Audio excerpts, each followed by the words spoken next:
Glenda, thank you very much indeed for accepting my invitation to be part of this podcast. And like some of the other people that have been on this podcast, we've known each other for quite a while. And there's an emerging common theme from those that have very kindly accepted my invite. And the common theme seems to be people who do lots. Now, we know each other because you used to head up the local business school. You've run your own gymnasiums a long time ago, but we won't say how long ago. You actually taught me to be a PT. So you're a teacher as well as a gym instructor on the CYQ program. You've written a couple of books. I participated in your PhD study on mindfulness for entrepreneurs. You are a really quite complex, interesting person with lots of diverse ideas and experiences. What's the common theme that holds all this together? Oh, I love the question. On the surface, it might look complex, but I think what's been something that's really worked for me is when you find your passion in life, if it feels that you're following your life's purpose, uh, everything just feels frictionless, yeah? Mm-hmm. And in answer to your question, the theme is that I'm intensely passionate about education and well-being. And I've had two dual careers. I've had a career, as you said, in education, and I've had a career in well-being for the 30 years or so that I've been working. And actually, both changed my life. Mm-hmm. Uh, they are the biggest gifts that we could ever be given. And I think what's fantastic is they can never be taken away, but we can definitely take them for granted. And Mm-hmm. I'm just very, very fortunate that all of the ideas, uh, the synergy comes because they fall into those two areas. And what's fueled that passion? I mean, were you a sort of get fit little girl in Scotland running around saying, I love this? Yeah, that's really interesting. And not everybody asks me. And I think that you've hit the nail on the head. I share this passionately with people, but probably not someone when I was very young that had high levels of self-efficacy and self-confidence. And I very luckily found sport. I became a gymnast at a really young age. I realized it was really good at harnessing my energy. Mm-hmm. And it really built self-belief, self-confidence, self-esteem. I Mm-hmm. think that that is the power of sport. And I really felt I was in my happy place. But something that I don't talk about a lot, and it's not because I mind, it's just it doesn't define me, is if you look back, probably if I did a diagnosis of any description, would I show up on an ADHD diagnosis? Potentially. But as an individual, and I know it works for many people, it just doesn't work for me. I don't need a label to tell me about myself, but I had to learn about myself. And you don't get given a user manual when you're born. Mm-hmm. So the user manual that works for me is sport had to play a huge part. And then I realized just how much it impacts people's lives. And that was where I found my passion. And but you've gone beyond being just a sports person, or indeed just educating people on sport. So, what is the trajectory? Where are you going? I'm passionate about changing people's lives. And in terms of my journey in well-being, Hmm. I come at every well-being activity or idea with education at its core. Because if we can educate people, it empowers people to go on their own journey. And, Hmm. as a fellow coach, you will really hopefully resonate with this, Tim. But if we tell people what to do, they're not going to do it. If we coach people and help people to find their own wisdom that they do actually have, that's super empowering. So for me, the trajectory is I want to empower people. I Hmm. want to engage people with fun because I don't think we do enough of it. I think lots of what we coach or teach can be quite dry. So for me, if we can inject fun and we can educate people, I think that well-being can be inherently really, really powerful. And I'm all about helping people to understand their life backwards, but live it forwards, but maybe just with slightly less friction than what I experienced early on, because I found from a mental health perspective, there was maybe that 20-year period where I hadn't got it sussed. But the challenge with that is we have to live to understand that too. I'm really interested in that idea of friction. I think it was Nietzsche who said, what doesn't kill us makes us stronger. And we use metaphors like grit to the oyster. Yeah. And yet, to a certain extent, some of the stuff that you write about is removing friction. So what is the right balance by having that friction that defines us and that friction that holds us back? Well, it's fascinating because I would probably land that for people that would maybe listen, they'll really understand the notion of stress. And, we have good stress. We need good stress to get out of bed in the morning, feel like we are living with a purpose and that we can move towards some of our aspirations. But what I'm fascinated in is when it becomes bad stress. And I'm a great believer that friction is usually caused by perceptions of stress. Mm-hmm. So, and this is where I get really passionate, because we have to work on prevention, not cure. And I feel that as a sector, we're still really quite stuck in cure. Mm-hmm. That's why I think I moved more and more into that resilience space, because resilience comes way before the horse is bolted, right? Mm-hmm.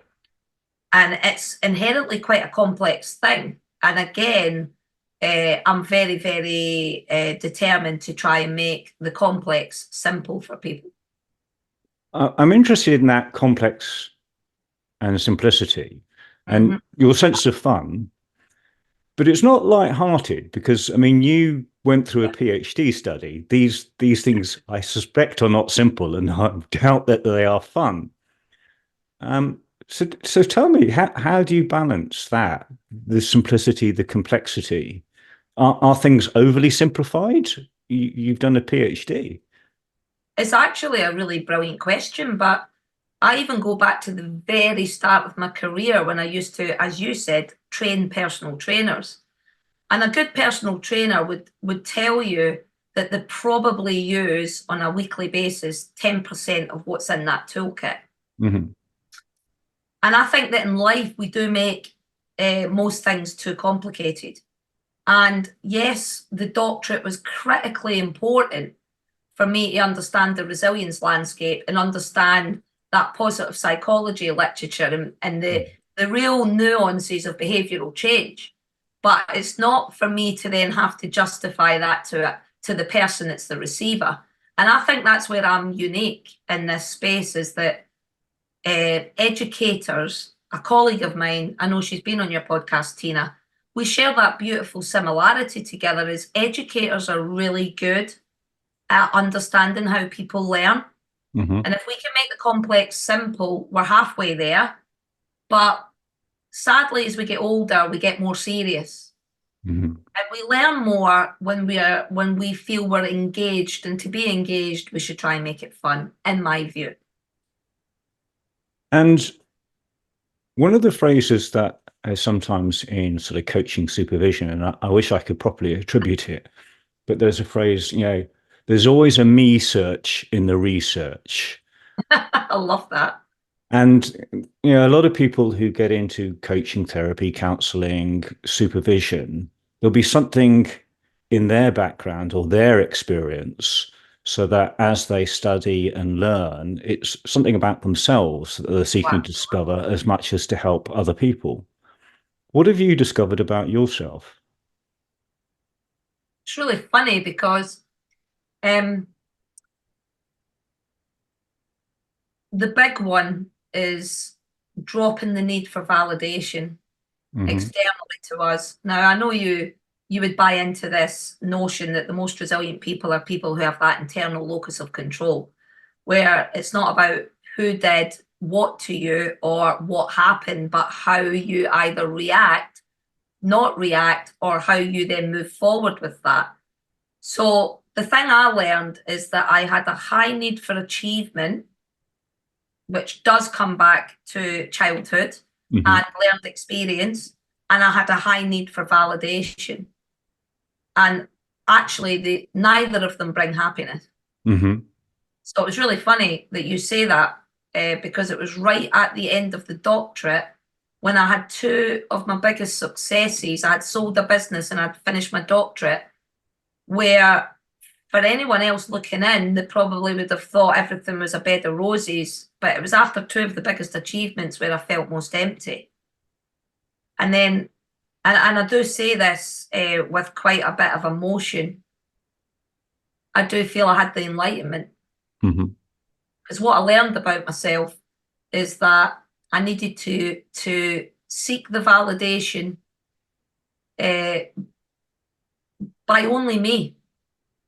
So if you can validate yourself, that is a much more powerful way to sustain the ability to thrive than going searching it from external sources.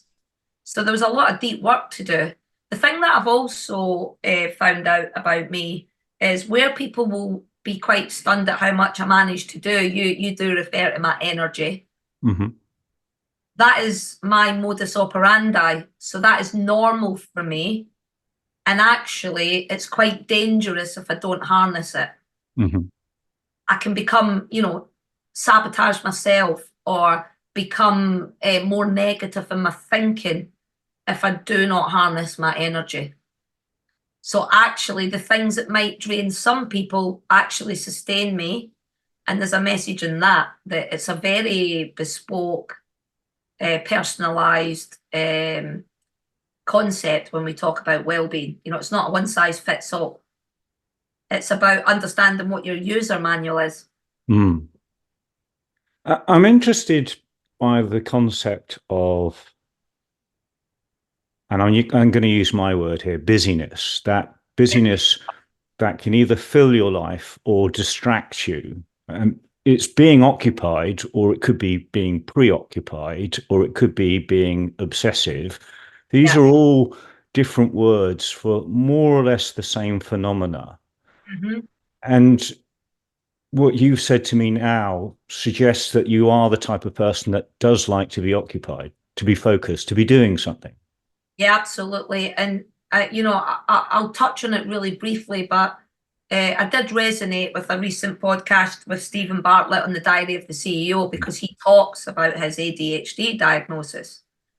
And he talks about that need to be busy. Now, I believe everything is about how we frame it. So the reason I said for me I didn't need a diagnosis is because I understood where it held me back. And when I raised the awareness of that, what was important is what I did about it. And it did sabotage me in certain times of my life. But across the piece, it is absolutely one of my working geniuses. I'm a highly creative person.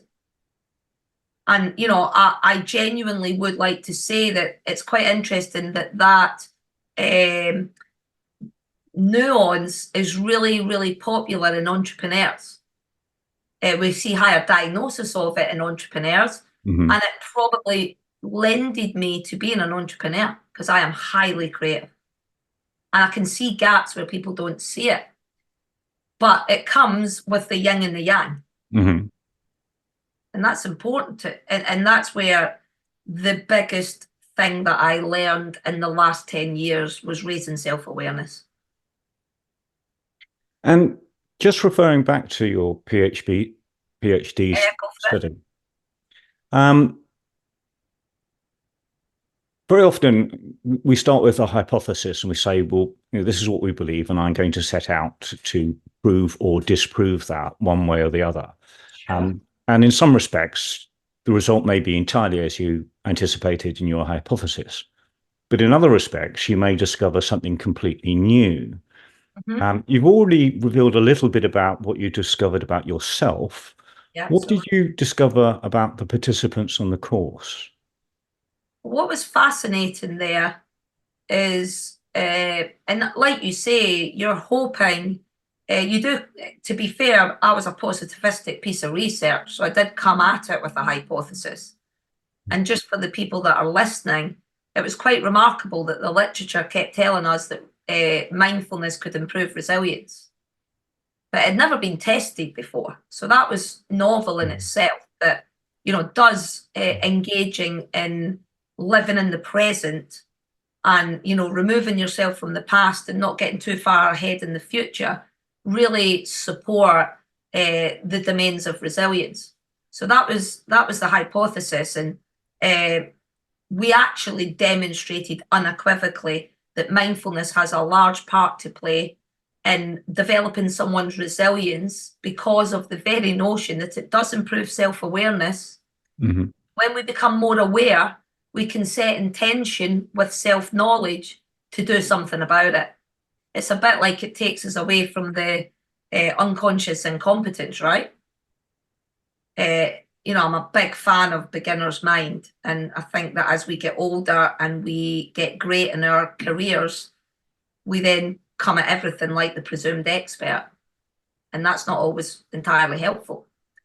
But what was fascinating, but it did actually support what we see in the research on resilience, there was one person in the group that suffered a major life event during that time, and the person was going to pull off the program. And just in a lovely conversation, I said, I can completely understand why you might want to do that, but actually this might be the very thing that you need. A bit like when the student's ready, the teacher arrives. Yeah. Anyway, the person went through the program, and when we tracked that person over 6 months, their results were the biggest. So a much, much bigger dramatic shift.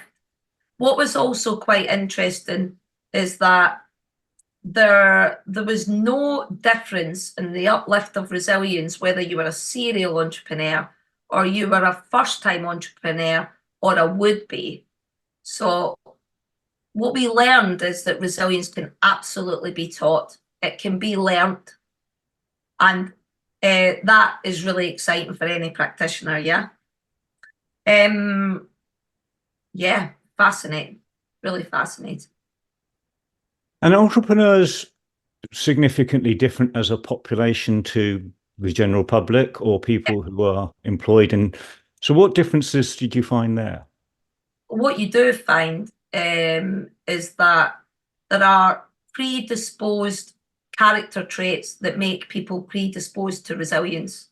Mm-hmm. Now, it doesn't mean that they'll become the most resilient. And we've got to remember that resilience as a construct is not stable all of the time because of life events, adversity, challenge, and change. So that's an important distinction to understand. But entrepreneurs demonstrate character traits in abundance that predispose them to resilience. The big one is perseverance, which you can understand, and absolutely the ability to be a bigger risk taker. So people who are more comfortable with risk taking end up being more comfortable with uncertainty. And resilience is a buffer to that. I'm interested. One of the things that you said a little earlier, and it links to what you just said now about uncertainty, and you Yeah, talked about prevention rather than cure. absolutely. And there's a lovely book which is, why zebras don't get PTSD. And it makes the point that the zebra 1 minute may be running from a lion and a couple of minutes later is happily grazing with the rest of the herd and is not filled with existential angst about the past or the future. They are accepting of the situation they're in, but not accepting as a sort of human trait, as in, I'm reconciled to it. They have no real comprehension of what their 3-year goals are. Yeah, again. Okay, or what their early I would say childhood, but you can't say that of a zebra. And likewise, a fish. A fish isn't sitting there ruminating over what happened last week, or Yeah. indeed their ambitions for next year. So why is it that humans even need resilience if we can be more like the fish or the zebra? And indeed, is that something we want to be? Are Great we question. I mean, philosophically different?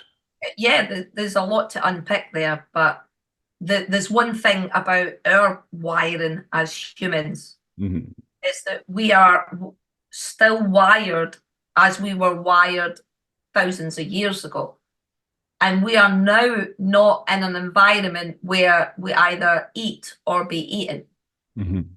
Our medieval wiring of the brain is still set up to instinctively go into threat mode. And a huge part of that is our negativity bias. And sadly, we do need resilience because the world is feeding our negativity bias all day long. And, I've got personal hypothesis of what's going on in our mental health crisis, but that hasn't got any better. It's got worse. Because of technology, it's much easier to find noise that is of a negative bias because it Mhm. sells. So, there are tools and strategies that we coach people with to help them to become the zebra. But sadly, and it is something I'm really passionate about, is were you taught your user manual when you were younger? Were you taught that it was important to understand your user manual? And were we given the ability to develop that mindset, skill set, and tool set? And I'm going to be honest, I fear not. I don't think it's taught at school as a part of the curriculum. Mhm. Some families don't necessarily understand how they would do that. We learn sometimes with no prior point of reference. So we absolutely do need resilience because the world is more uncertain than it has ever been. We are changing at a rate that is faster than ever before. And we know that change is one of the biggest precursors to stress for people, perceived stress. But I'm interested, and this is where it gets perhaps more challenging, and there'll be people that agree and disagree and have different perspectives on this. But one of the things that you said earlier was prevention is better than Yeah, resolution. And I think most of us could agree with that. So then the challenge is, are we teaching people coping mechanisms to cope with the modern world? Or should absolutely. actually we be making efforts to change the environment in which we're in rather than pathologizing people for not being able to cope? I think you're absolutely right. I mean, if I just said that a lot of the work that I do is corporate organizations, they are more manageable ecosystems because I can technically go into a corporate Mhm. and work with a corporate on culture, which is what you're describing. What the cultural norms are for that organization could be completely toxic. And I'm not a believer that we should be saying, I'll tell you what we'll do. We'll put a mindfulness intervention in place just to get everybody to chill out, despite the fact our environment is completely toxic. That is just a stick and plaster. You ask a question, Tim, that if we could solve it, we probably would never need to work again because globally, that's a much bigger ecosystem. And what motivation is there to change it? It's a bit like the people that change it have had the enlightenment that some of Mhm. our capitalist narrative has not served us. And that's a really fascinating debate because I think you're absolutely right. In the resilience work that I do, if it doesn't start from culture and leadership, there is no change. But And why should we just get people to cope?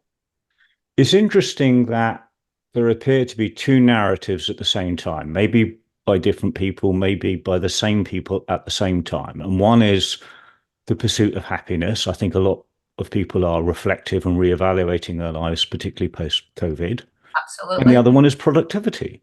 Yes. And the idea that happiness and productivity, are two horses that we try and ride at the same time, they're not necessarily going in the same direction. So, gosh, I think that your questions are fantastic. That's a long one. I think that we undervalue measuring happiness. I think there's a lot more work we should be doing in that space. That we already know what makes people happy at work. If you have autonomy in what you're doing, you feel like you live with a purpose at work and you feel valued, that brings great outcomes. And we know if people are happy, they're more productive. In the global corporate space, it's the absence of data on productivity is a problem. We've got a paucity of data really in individual organizations about what's truly going on in terms of how big is the presenteeism problem, for example. But actually, I think it is now. I want to be controversial for a minute. Mm-hmm. I think you can be absolutely happy and productive, but I'm not convinced we were showing the way of how to do that. But going back to an earlier piece of our conversation, are you more likely to be happy and productive when you're the one steering the ship, i.e. an entrepreneur? Whereas I imagine it's slightly harder to be happy and productive if you're the one being instructed to do this, that, and the other. You lose that sense of autonomy that you referred to earlier. And, if we look back, say, to the sort of 1930s and the Henry Ford approach, where you have illiterate workers who are incredibly grateful for a job and an opportunity. And, he had some very controversial political views, but they did actually include this idea of looking after the welfare and the education of his staff. We're now nearly 100 years later, and the next generation is better educated, better informed, more motivated than potentially those that are above them in the organizational hierarchy. So we don't actually have an F.W. Taylor world, and yet we do still seem to have an F.W. Taylor structure. Yeah, I think, again, how much innovation has there been in the way we work? The biggest one, as you know, was the COVID years, was a huge paradigm shift. Mm-hmm. And it doesn't come without its challenges. And if I'm going to just be controversial, and this is for someone much cleverer than me,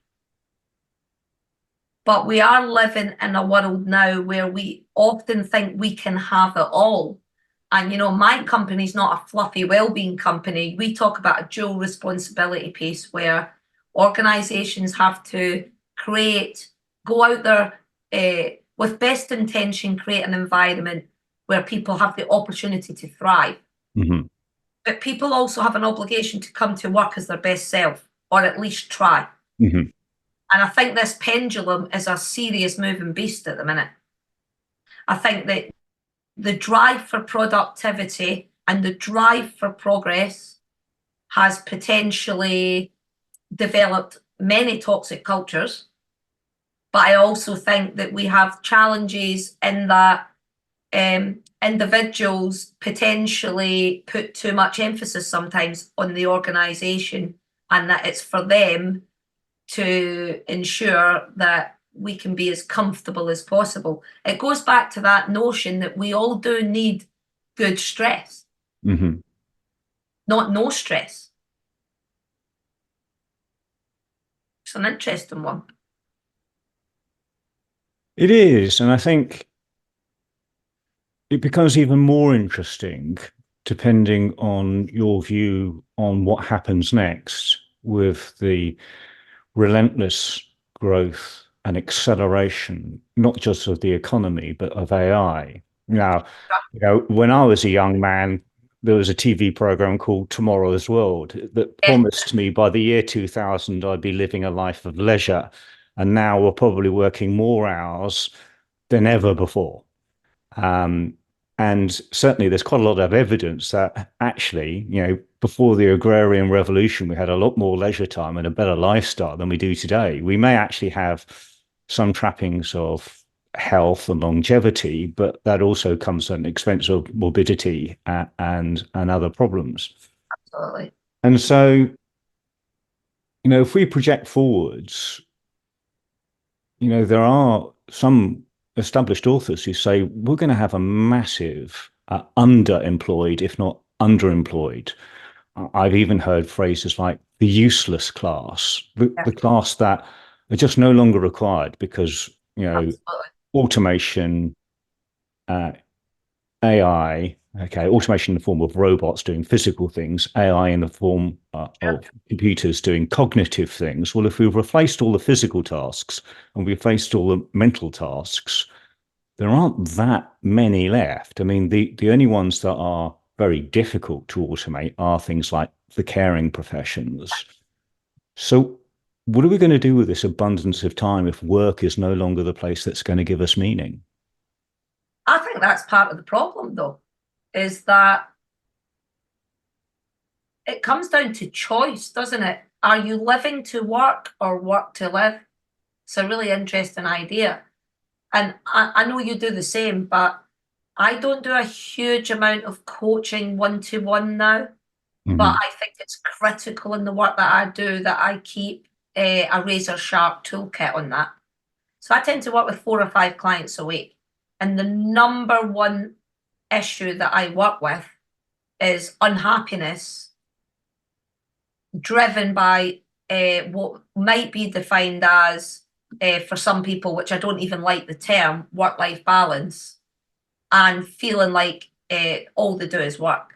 But what's quite interesting is when we look in the mirror, it's often you're the, like the Buddhists would say, you are the cause of most of your own suffering. So I think we've lost a grip on what is important.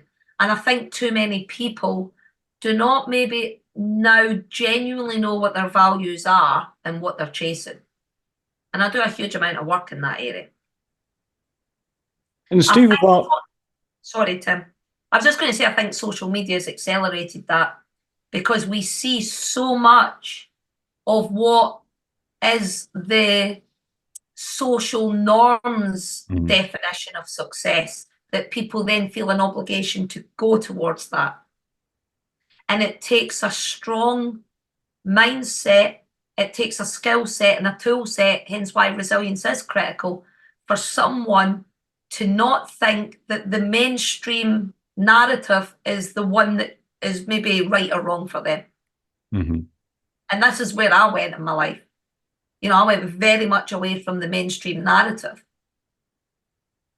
It's important that we can write our own script, but I don't know if everybody's fully aware of what that script should look like. Goes back to the user manual. I have 2 thoughts there, both arising from Stephen Bartlett. The first is that he has recently gone on record saying quitting sometimes is progress. And making the point that if we are unhappy with our work, we should quit. But actually, there is evidence that says a large majority of us already have quit. If it's in the form of presenteeism or absenteeism, we've already quit. We're just continuing to get the paycheck. But if many people do quit and don't have a paycheck, what do they do next? And linked to that, how much is social media actually a tool for good? The likes of Stephen Bartlett telling us what is possible and showing us the wealth that they've accumulated and you can do it too. Or is that actually slightly unhealthy, this idea that everybody is going to be the next Stephen Bartlett, because realistically, we can't all be above average. That just changes the average. Well, it's so funny because in my book, week 1, I talk about something I termed the grand illusion. There's dream life and there's real life. And I think that what we see, and it's a real concern for our children, is we see the presentation of self in life on social media as the public persona of that. But the private persona, as you know, can be very different. How many people could we see in the first 20 minutes if you open up your phone and go onto LinkedIn or Facebook saying that you can be the next person that earns a 6-figure sum by doing 4 hours a week. Mm-hmm. Now, we've got an ethical obligation to tell the truth. Sadly, that's not everybody's intention to tell the truth. You know, a lot of people are still of the opinion we fake it till we make it. But actually, and I want to be really, you know, I want to make my point on this. No, not every. I say to my child, I say to people who ask me, students, in every career you can look at, there's the equivalent of the Premier League, isn't there?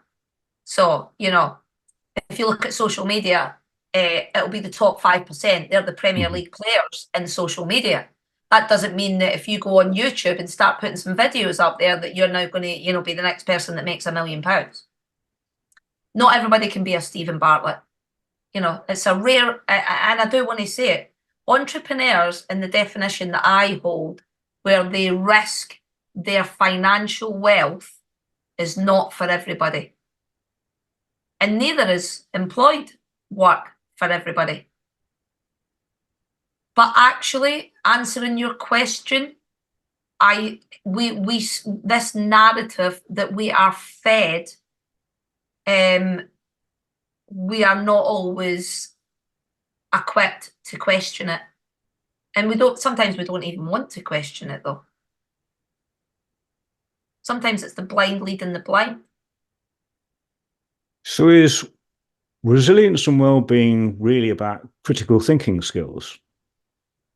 I always say that, you know, resilience is, you know, about how we think, how we feel, how we behave. But I'm a big fan of the thinking piece. The crux of resilience is to get to know yourself. Mm-hmm. Self-awareness. Once you become aware, you set intention. Mm-hmm. And once we have intention, we can get bravely honest about what needs to change. I call this the resilient mindset, this piece. But once we have self-awareness, we start building self-knowledge. I know it's been a theme of today, but it's about understanding our user manual and also understanding what success looks like to you. Because that last question you asked me, there is so many misconceptions out there about success. Most people think entrepreneurs do that to make money. Of all the entrepreneurs I know, that is the tiniest percentage did it to make money. They did it because they were annoyed about something that annoys them that much that they want to do it better. That's different. If you chase the vision, the money comes. So, you know, but I think that we're sold that story, aren't we? That success is down to how much you earn, what your job title is. But that's ego that's driving that. And I know you do a lot of work in that area, but when we drop our ego, the bigger us comes out. Mm-hmm. So I think that it's a really important piece, the thinking piece. And you touched on misconceptions there, and in part the misconceptions of what motivates us.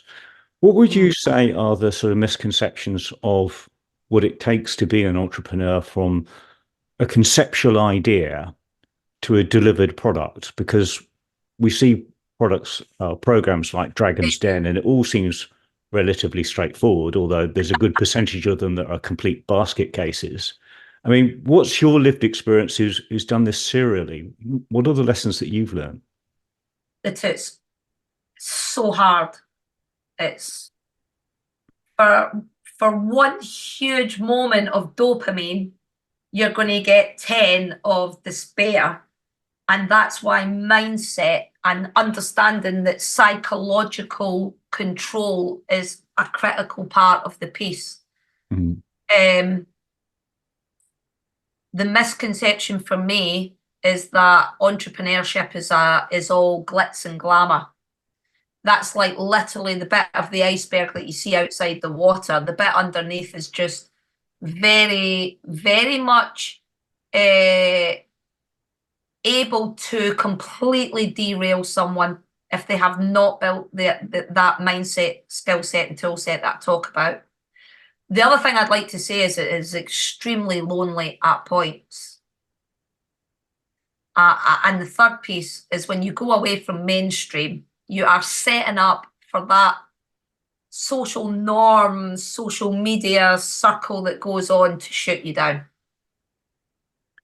What is the balance of the people around you, perhaps just generally, or even drawing from your own experience, those that are saying, like, this is just not possible, this is a crazy idea, you shouldn't do it, the Absolutely. negative thinkers, and then on the other side of the equation, the cheerleaders that are saying, yeah, you can do this, this is fantastic, you go. Because presumably you need a little bit of both. I mean, you need some sort of critical feedback in your concept and your product, but equally, if you're constantly, I mean, what are your thoughts on that?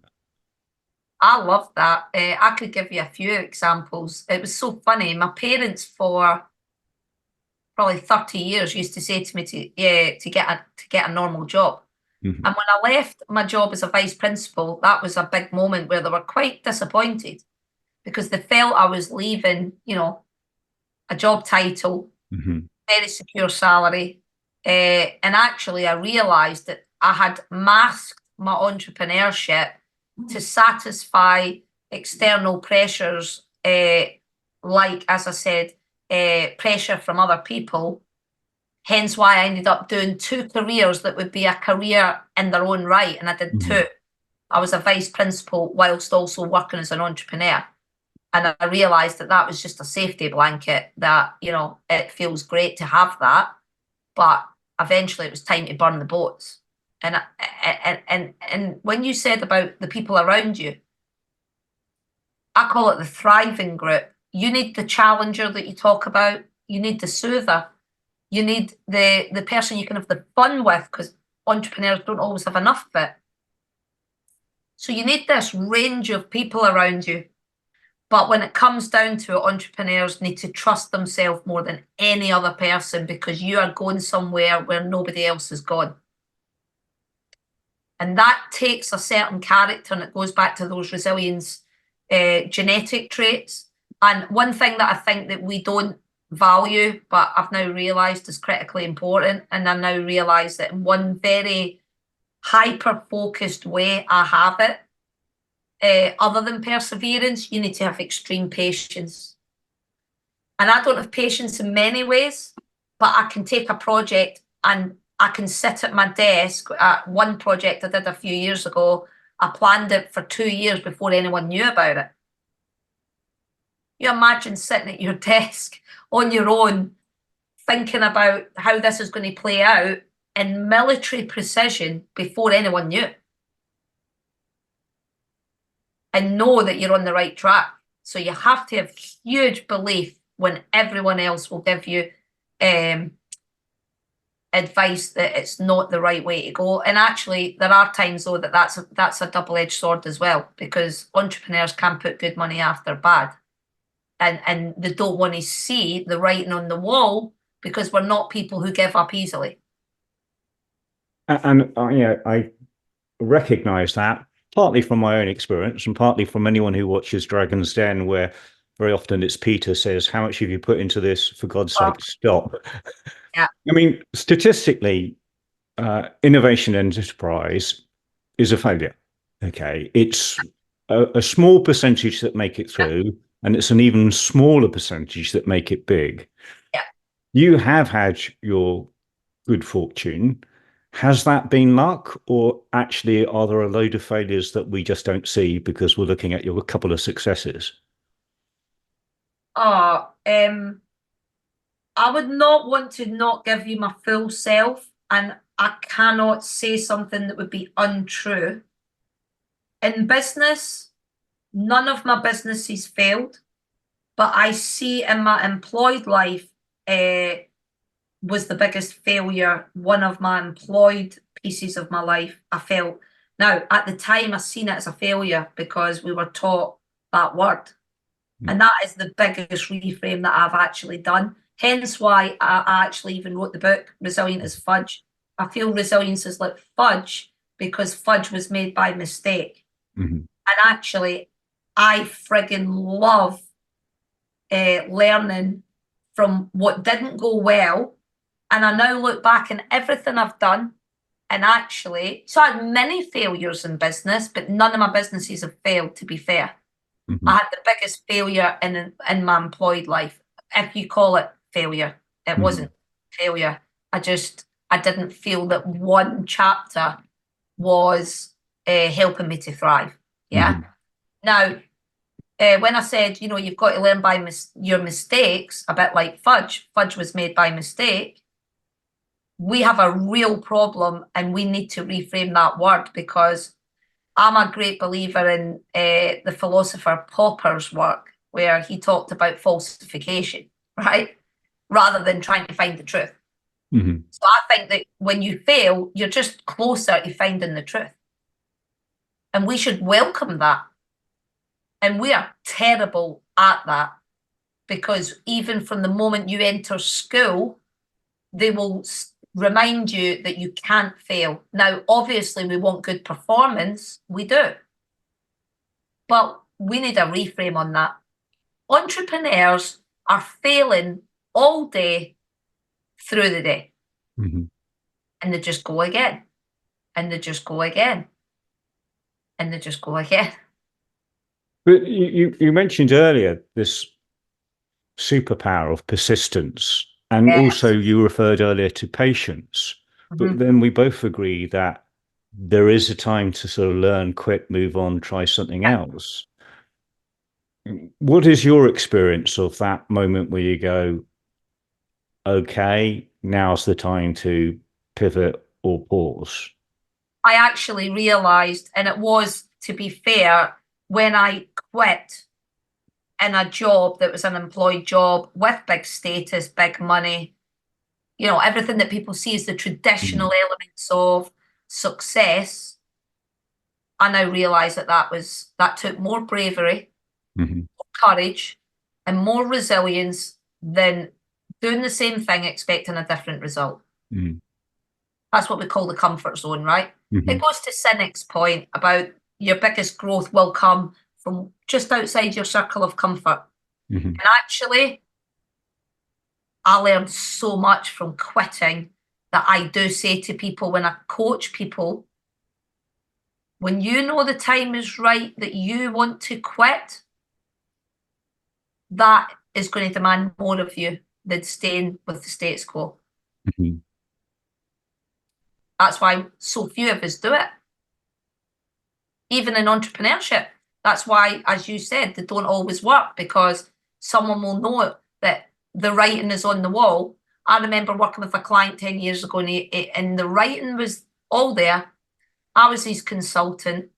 I told him to quit, and he did another 6 months at a cost of approximately 300,000. And then at that end of that 6 months, he quit. I've got a similar story with someone who went in to £2 million and still went another 4 months after he was recommended by our team to quit. It's a hard thing to do as an entrepreneur when you put your life and soul into something. It's a tough thing, psychologically tough.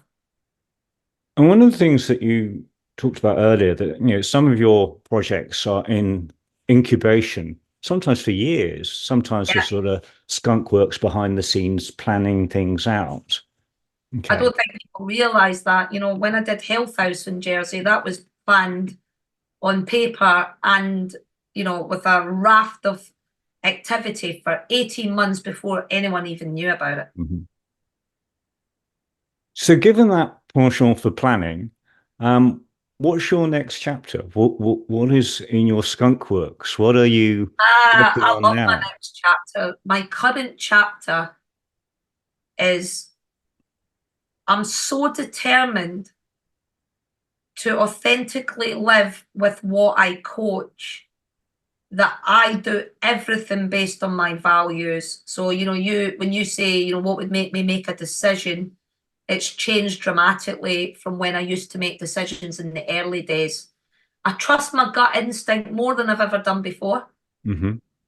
I do every decision based on my values.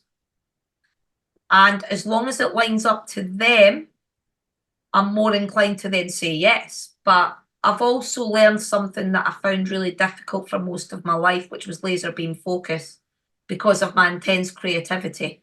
So the next chapter for me is We Talk Wellbeing is on a brilliant trajectory.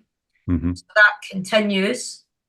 I have got an off the press business about to come to fruition that is UK based, but it's going to completely and utterly pivot the whole industry. So it's very, very much ahead of the curve, which is what I love to do. That's really, really exciting. And Resilient as Fudge becoming a licensed product is a big passion of mine because I know how much it helps people.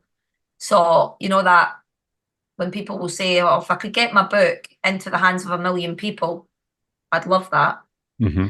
Actually, the summary of all of that, Tim, is my next chapter is all about living by those values that are really dear to me. I get a sense that there are almost two things happening there at the same time. You talk about laser beam focus, but then just living your values strikes me as being more pragmatic, more flexible. Mm-hmm. And even with that laser beam focus, you've talked about a new initiative that you're coming up to launch, and you've talked about the book, and you've talked. So maybe it's a laser beam that moves around a little like a lighthouse. You know, that is me. I thrive with variety, but in my genre. It's really funny. There are a lot of theorists out there that talk about business, entrepreneurs, and transferable skill, and I totally agree with it. But it's never been how I've been. You don't see me in the main go into other industries that are just not my genre.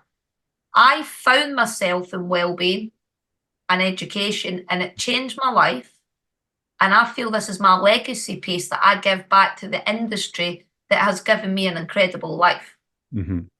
I feel I'm living, and I don't love it in its entirety, ikigai, you know, the Japanese idea of your purpose.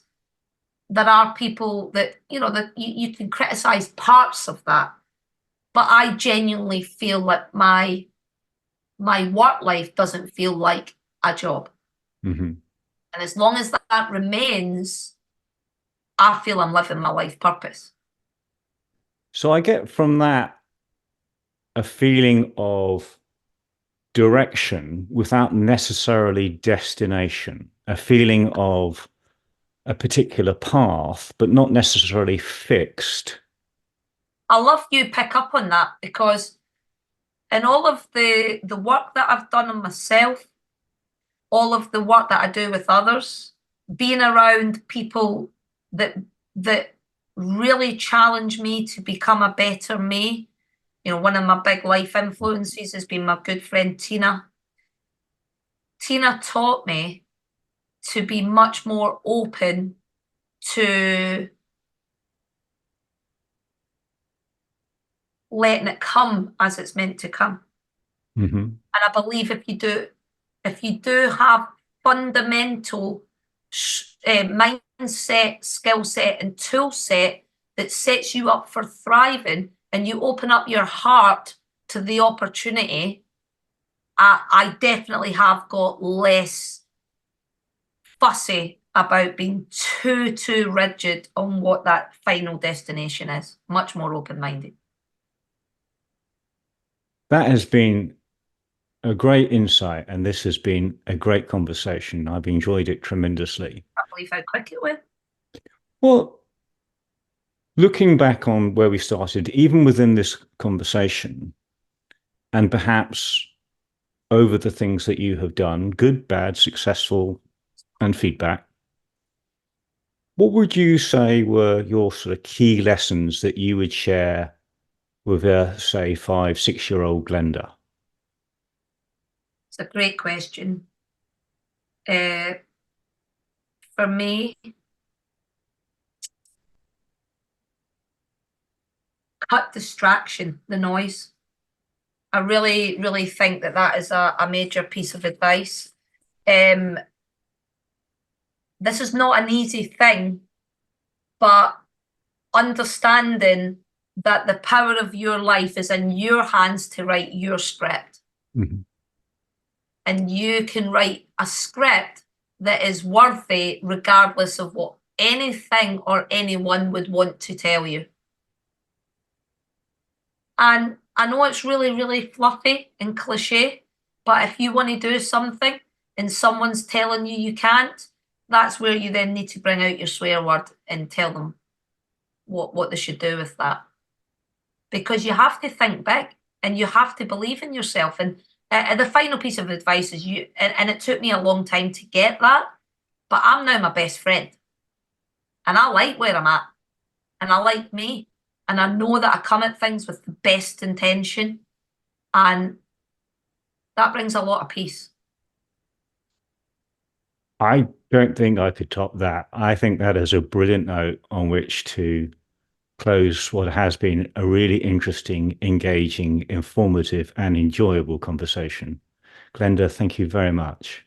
Thank you. It's been an absolute pleasure. And, I just want to thank you for what you're bringing out to the world, because this is a really lovely opportunity to just get a real flavour of, people that have enriched our lives. And you've certainly done that for me over time. And I'm excited to see what you do with this, Tim. So thank you. Well, thank you.